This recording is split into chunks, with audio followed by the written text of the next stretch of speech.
Muchachos, ¿cómo están? Muy buenas noches con todos ustedes, con todos los presentes. Y bueno, hoy, esta hermosa noche, vamos a hablar de un tema bastante interesante que por título tiene El chiste que no era chiste. Ten cuidado, crack.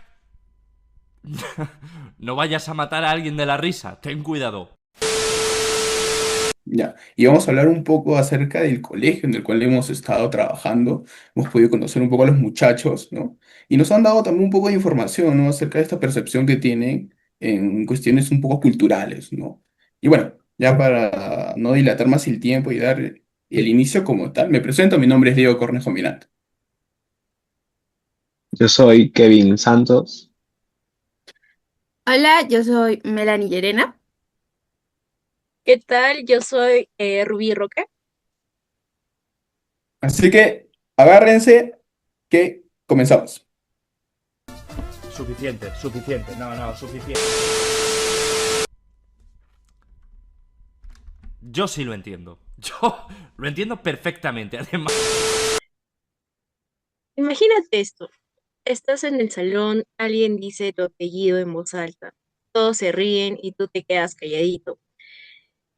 El resto de la hora, nadie te insultó, nadie te empujó, pero algo en ti se apagó un poquito. tengo miedo, tengo miedo, tengo miedo, tengo miedo. Eso pasa de verdad, no es un ejemplo inventado ni una exageración para abrir un podcast. Ten cuidado, tonto.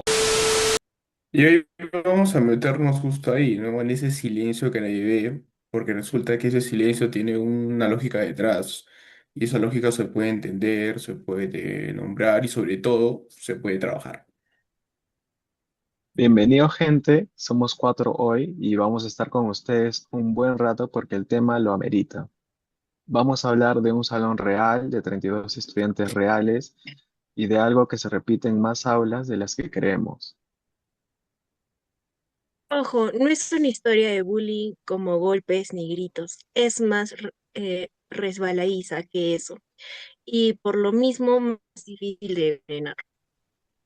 La idea de hoy tiene tres partes. Primero vamos a contarles qué encontramos investigando en este salón. Segundo, vamos a entender por qué pasó esto, apoyándonos en lo que hemos aprendido sobre cómo la cultura moldea la forma en que sentimos, sufrimos y pedimos ayuda. Y tercero, esta es la parte que más nos entusiasma. Vamos a presentarles una propuesta concreta de intervención en salud mental para este mismo salón. Debo mencionar que no es una propuesta genérica, ¿no? Hay que saber más, hay que ser un poco más tolerantes, es una propuesta pensada, ¿no? Con nombre, con actividades y con objetivos claros. Así que agárrense porque esto va para largo, pero prometemos que vale la pena cada minuto. Pongamos el contexto.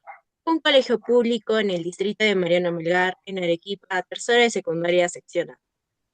Ahí conviven 23 arequipeños de toda la vida, 6 que viven en zonas altoandinas, como Caylloma, La Unión y Condesuyos, y 3 estudiantes venezolanos que llegaron al Perú en los últimos años. Y en las entrevistas, los mismos chicos contaron cosas súper cotidianas, imitan el acento venezolano en tono de broma, se ríen de apellidos como Mamani, Quispe o Condori, comentan quién tiene mejor celular o mejor ropa. Lo curioso es que nadie lo hace con mala fe o de mala gana o intentando herir a alguien, ¿no? Sino que lo presentan como si fuese algo gracioso, algo cómico entre ellos, ¿no? Sino que el problema es quién lo recibe, ¿no? Esta persona no se ríe para nada. Y de hecho, los números lo confirman de una manera fea porque el 57% del salón dijo que los comentarios sobre plata o cosas materiales pasan muy seguido.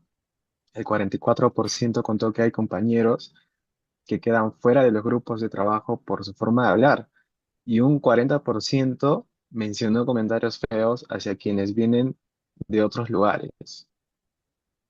O sea, no es de vez en cuando. es parte del paisaje diario de ese salón. Y aquí viene algo interesante. Cuando un comentario así pasa sin que nadie diga nada, el grupo entiende, sin que nadie lo diga en voz alta, que no es tan grave. Y eso hace que el siguiente comentario salga todavía más fácil. Claro, es como en sí si todo se juntara, ¿no? Como una bola de nieve silenciosa que se va acumulando poco a poco, ¿no? Justo es como una bola de nieve porque hay algo que nos ayuda muchísimo a entender porque esto no es exagerar. Y es que la forma en que alguien vive un malestar, cómo lo siente y hasta cómo lo esconde, cambia según su entorno cultural. Hay culturas, de hecho, donde un susto fuerte se cura con una limpia de hierbas o cuando le pasan el huevo por el cuerpo, y otras donde ese mismo malestar se llama ansiedad y se trata con terapia. Es como que ninguna forma está mal, porque cada una tiene su propia lógica, que se aprende desde la casa, desde la familia, desde el barrio, desde las personas que nos rodean, es decir, desde la comunidad.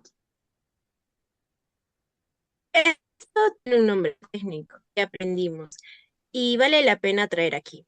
Se llama síndrome cultural. Es una manera de enfermar, de expresar malestar que solo tiene sentido dentro de una cultura específica.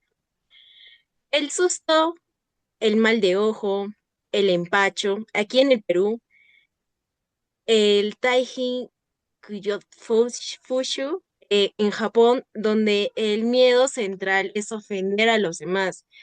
El coro en el sudeste asiático, cada uno con su causa.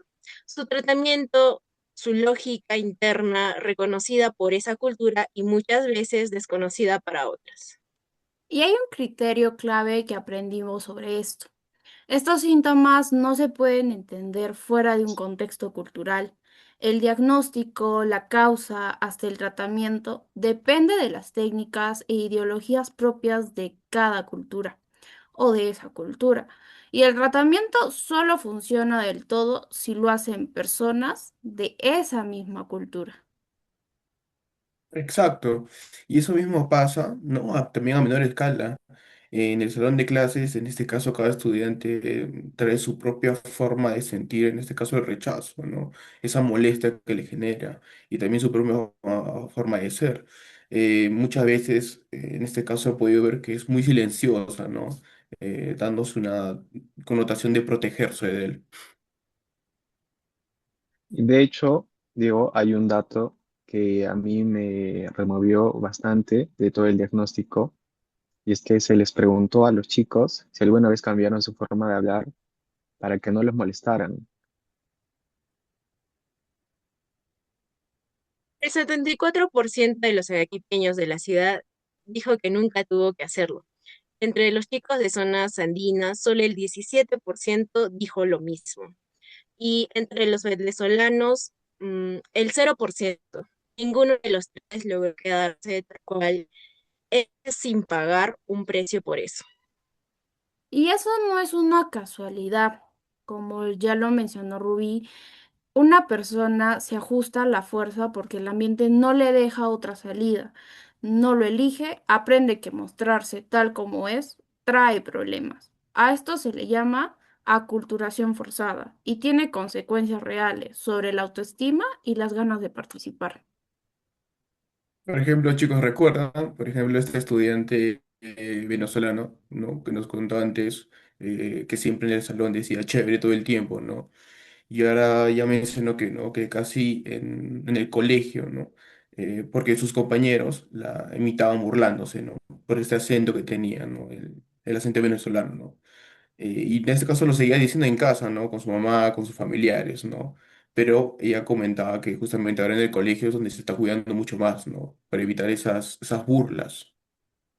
Y además, había un chico que era de la Unión y que dijo algo parecido, porque con sus amigos del barrio mezclaba lo que es el quechua y el español sin pensarlo, o sea, en tipo automático, pero en el colegio no, en el colegio sí tiene que medirse, porque sabe que las personas, sus propios compañeros, le van a preguntar cosas raras o se van a burlar, se van a reír de él. Es el esfuerzo diario de hacerse chiquito para no llamar la atención. No se ve solo, no se ve en las notas, no sale en ningún reporte oficial, pero se siente en las ganas de participar, en la confianza para hablar, en cómo se relaciona con su propia historia y entre otras cosas de su vida diaria. Otra cosa que nos ayuda a leer esto mejor es entender que no todas las culturas construyen la identidad de la misma forma. En culturas más colectivas, como buena parte de nuestra comunidad andina y también las familias venezolanas que mantienen fuertes lazos comunitarios, las personas se definen mucho en relación con sus grupos, la familia, la comunidad, las tradiciones compartidas. Claro, y eso es muy cierto, ¿no? De igual manera, ¿no? Mientras que nosotros encontramos un entorno mucho más urbano, es mucho más individualista, ¿no?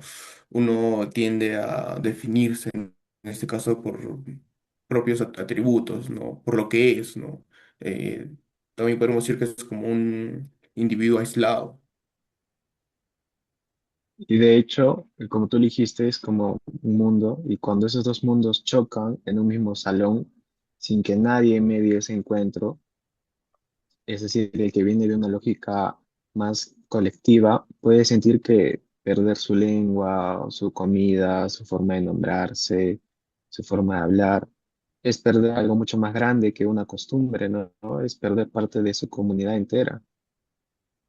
Y eso no es un caso aislado de un solo colegio. El Perú es el segundo país del mundo con más migrantes venezolanos. Y la migración desde zonas andinas hacia las ciudades tiene una historia todavía más larga. Y es algo importante, lo que pasa en este salón es literalmente un espejo de lo que pasa en cientos de aulas del país. Claro, eso es muy cierto lo que dices, ¿no? Y por eso entender, ¿no? De dónde viene cada estudiante, su lengua, sus costumbres, la cultura misma, ¿no? Hasta el mismo significado de ciertas palabras, ¿no? Por ejemplo, este choque que existe entre las palabras venezolanas y las arequipeñas, ¿no? Tampoco no es un detalle bonito como tal, ¿no? Sin embargo, también esta información clínica, clave para cualquiera que pueda ayudar de verdad. Por ejemplo, en este caso puede intervenir un docente, un tutor o en este caso el mismo psicólogo con el que cuentan, ¿no? Que los visita una vez por semana. Y justo por eso los mismos estudiantes, si llegan a hablar de una forma, o bueno, mejor dicho, a entender que hay una forma normal de hablar, estaría en lo incorrecto, ¿no? Porque no es una regla que se aplique para todos. Se puede correr el riesgo de confundir con una estrategia de protección porque los estudiantes que se cohíben tienden a ser más silenciosos, a no participar, o si participan, a participar con timidez, y eso influye también en su bajo rendimiento, en su desenvolvimiento en el colegio, en el salón de clases. Pero chicos, no todo es tan gris. Hay algo en el diagnóstico que da esperanza. 3 de 4 estudiantes dijeron que sí quieren trabajar con sus compañeros de otra cultura y casi 7 de cada 10 creen que esa diversidad los ayuda a aprender más. Y eso es importante. De acuerdo al diagnóstico que hicimos, nos sorprendió bastante que las ganas están. Hay un porcentaje de estudiantes que sí tienen las ganas de poder compartir esa cultura, esos relatos, cómo viven en otros lugares. Y eso es lo importante. Claro, como dices, ¿no? Sí, se ha visto esto en los estudiantes, ¿no? Que sí quieren poder, ¿no? Compartir un poco, ¿no?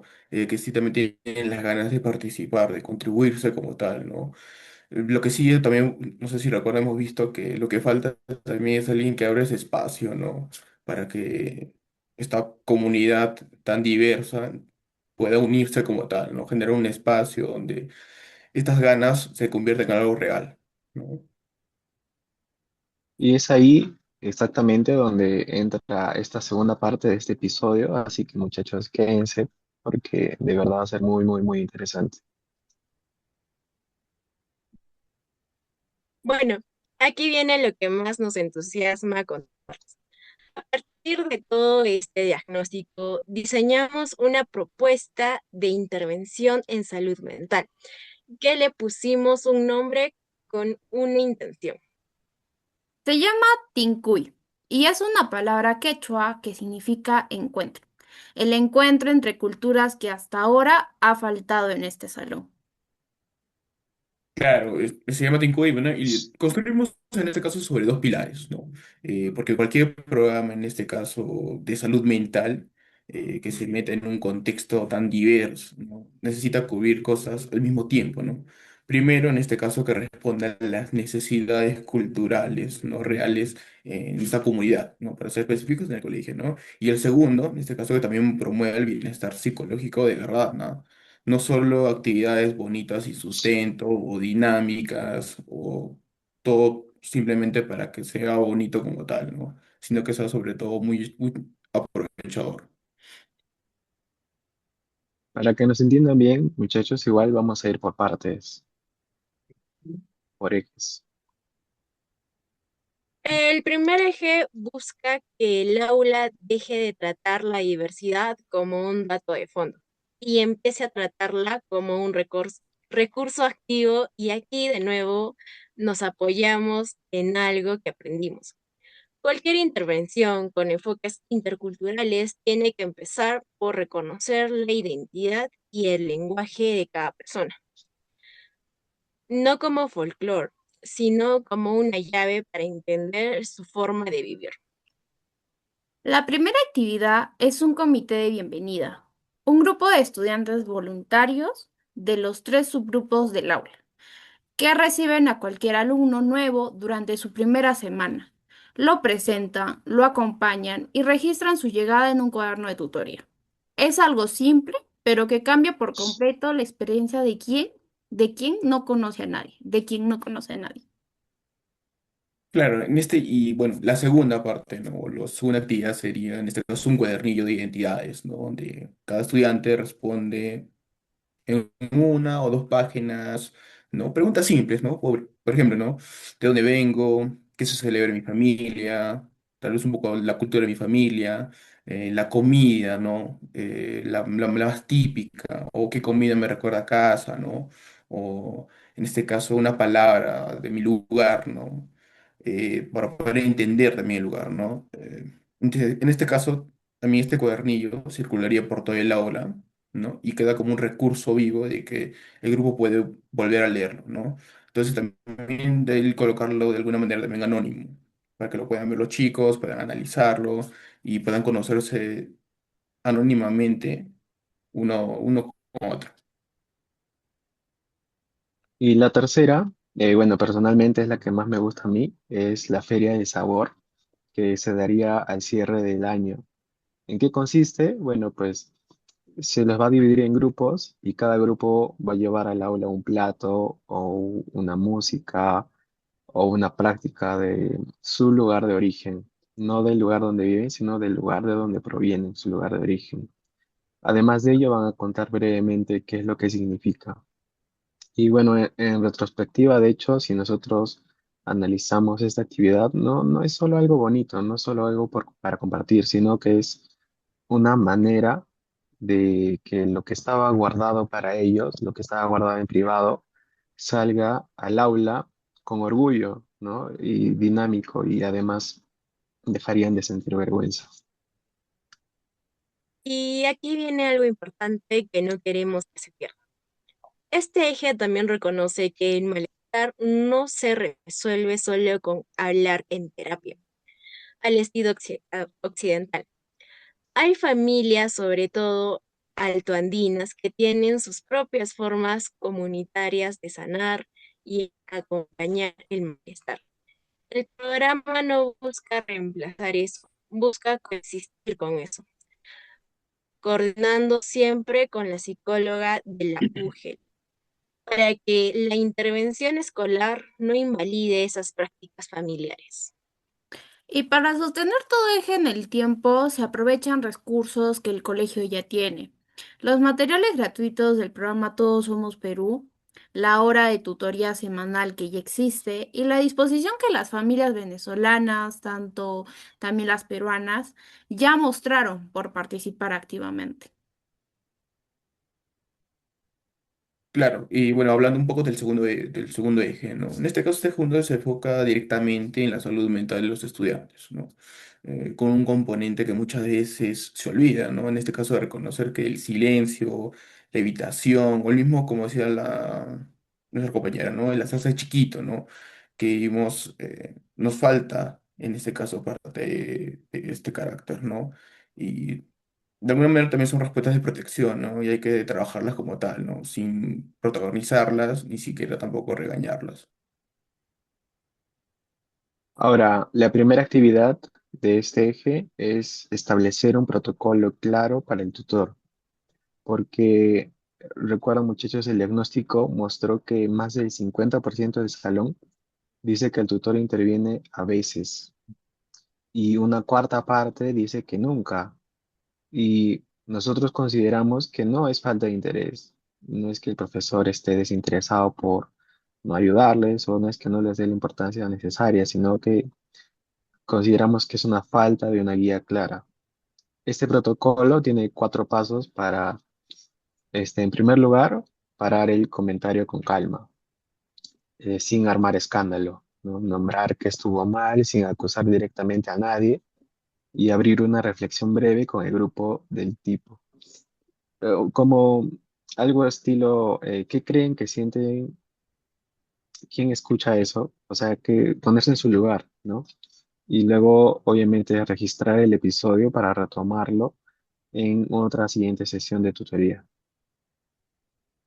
Y como segunda actividad son círculos breves de bienestar emocional.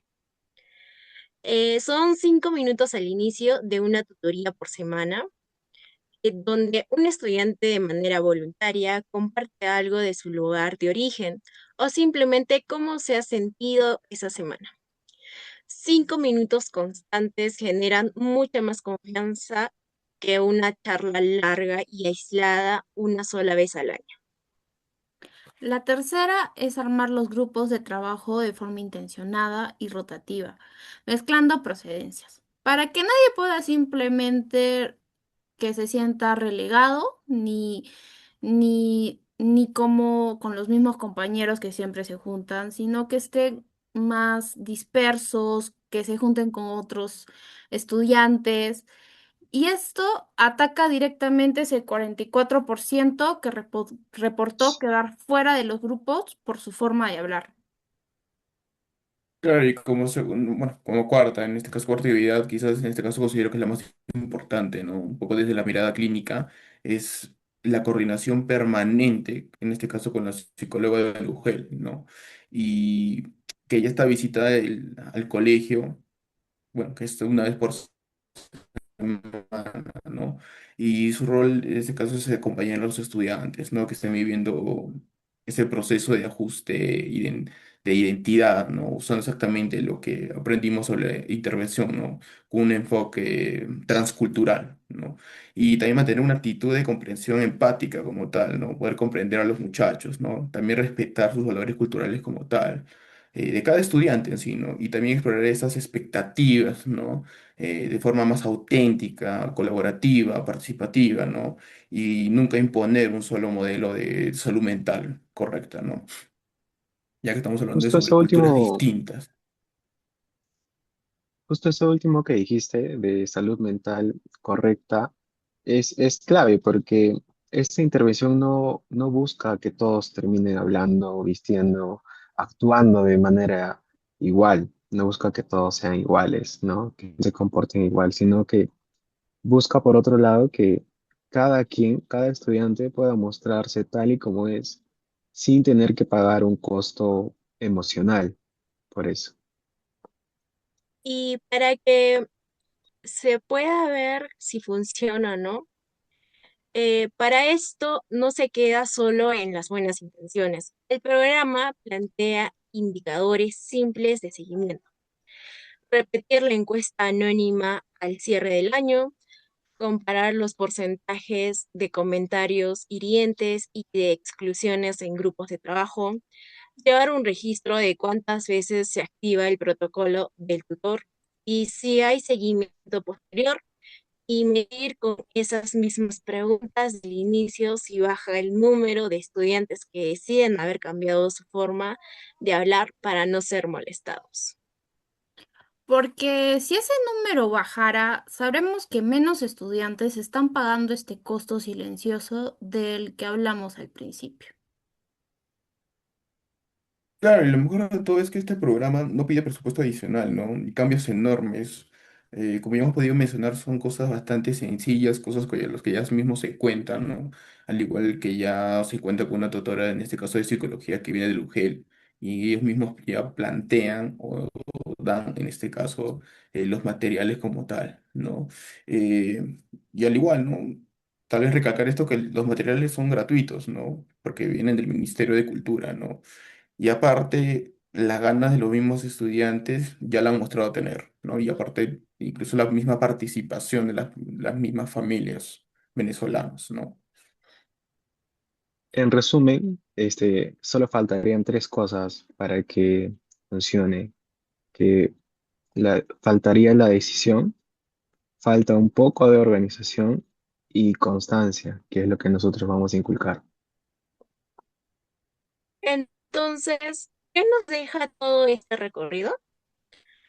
Que no hace falta un conflicto grande, ni pelea, ni un golpe para que exista un problema real de salud mental. A veces basta con una broma que se repite, un apellido que genera risas y un acento que alguien imita, sin pensarlo dos veces. Y que el costo de eso lo paga en silencio quien lo recibe. Pero también nos deja algo esperanzador, ¿no? Es entender que la forma de sentir, expresar y sanar un malestar cambia según la cultura de cada persona, ¿no? Y no es un obstáculo para intervenir, es justo en este caso la llave para hacer sentirnos bien o incluso hacerlo bien, ¿no? Cuando uno diseña un programa que respeta esas diferencias, en lugar de ignorarlas, esas mismas diferencias dejan de ser una fuente de dolor, ¿no? Y se convierte en este caso también en un recurso. Y esto es exactamente lo que nosotros buscamos con Thinkuil, que sea un encuentro real entre culturas, sostenido con protocolos claros, con espacio para el bienestar emocional y sobre todo con profundo respeto por cómo cada estudiante entiende y vive su propia identidad. La disposición para el cambio ya existe en ese mismo salón. Solo falta que alguien decida prestarle atención a lo que hoy se está dejando pasar. Así que la próxima vez que alguien diga solo era una broma, quizás valga la pena preguntarse una broma para quién. Y bueno, eso ha sido todo. En este caso, decirles, ¿no? Gracias por acompañarnos en este episodio tan largo, pero realmente ha sido necesario y sobre todo enriquecedor. Obviamente, muchachos, así que nos escuchamos en la próxima. Y murió. Fin del vídeo.